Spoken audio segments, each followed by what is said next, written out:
ఎవరిది తప్పు? సెలెక్టర్స్‌దా? లేకపోతే మన ప్లేయర్స్‌దా?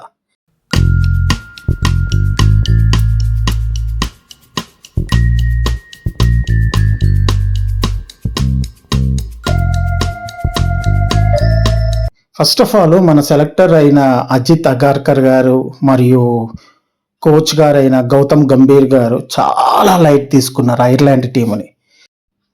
కోచ్ గారు మీకు ఐపీఎల్‌లో గ్రేట్ బౌలర్స్ ఉన్నారు. నెక్స్ట్ బ్యాట్స్‌మెన్స్ ఉన్నారు. వీళ్ళందరినీ సెలెక్ట్ చేయకుండా హర్షిత్ రాణా, హర్షదీప్ సింగ్ వీళ్ళ వెనకాలే ఎందుకు పడతారంటే నాకు అర్థం కాదు. భువనేశ్వర్ కుమార్ ఏం తప్పు చేశాడండి? Is a purple cap holder అండి. ఆయనని పక్కన పెట్టి ఆయనని వదిలేశారు. నెక్స్ట్ ఏమో ఫస్ట్ మ్యాచ్లో సంజు శాంసన్ సరిగ్గా ఆడలేదు, 5 రన్స్కే అవుట్ అయ్యాడు ఫస్ట్ టీ20లో. సెకండ్ టీ20లో డక్అవుట్ అయ్యాడు. అతని ప్లేస్లో వైభవ్ సూర్యవంశీకి ఒక ఛాన్స్ ఇచ్చి ఉంటే ప్రూవ్ చేసుకునేవాడేమో కదా.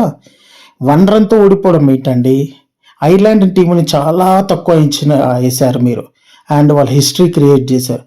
2కి 2 ఓడిఐస్. సరే బ్యాట్మెన్స్ మన దాంట్లో సరిగ్గా ఆడని వాళ్ళు ఉన్నారా అంటే అందరూ తోపు ప్లేయర్సే. అభిషేక్ శర్మ, సంజు శాంసన్, తిలక్ వర్మ, ఇలాంటి చాలా మంచి ప్లేయర్స్ ఉన్నారు. శ్రేయాస్ అయ్యారు ఐపీఎల్లో టీముని సూపర్ 4 వరకు తీసుకొని వచ్చాడు. ఇంత మంచి బ్యాటింగ్ లైనప్ ఉండి కూడా మన వాళ్ళు ఎందుకు ఓడిపోయారు అంటే సెలెక్టర్స్ తప్ప, లేకపోతే మీ తప్ప, లేకపోతే ప్లేయర్స్ తప్ప, లేకపోతే ఓవర్ కాన్ఫిడెన్సా, లేకపోతే మనల్ని ఎవడరా ఓవర్టేక్ చేసేది, మనల్ని ఎవడరా ఓడగొట్టేది అనుకొని మీరు టీముని అలా తయారు చేశారా? ఇంకా 2 డేస్లో మళ్ళీ మొదలవుతోంది. England India 5 T20s and 3 ODIs.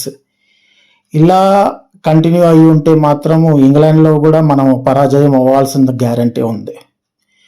ఎందుకంటే అస్సలు ఎక్కడా టక్ ఆఫ్ ఉన్నట్టుగా ఏం లేదు. ఐపీఎల్లోను వరల్డ్ కప్లోను ఎంత బాగా ఆడిన ఇండియన్ టీము, ఇండియన్ ప్లేయర్స్ సడన్గా అవుట్ ఆఫ్ కంట్రీకి వెళ్తే ఎందుకు ఆడలేకపోతున్నారు అన్నది ఇదొక చిన్న డ్రాబ్యాక్.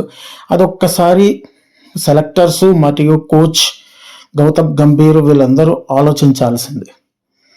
ఏమో మంచి ప్లేయర్స్ని అందరినీ పక్కన పెట్టి పత్తెదారిని, భువనేశ్వర్ కుమార్ని, ఇలాంటి మంచి టాప్ ప్లేయర్స్ మంచి ఐపీఎల్లో పర్ఫార్మెన్స్, టీ20నే కదా ఐపీఎల్ కూడా, అందులో పర్ఫార్మెన్స్ చేసిన వాళ్ళని ఇక్కడ తీసుకొని వచ్చి ఛాన్స్ ఇస్తే బాగుండేదేమో అని నా అభిప్రాయం. Thank you.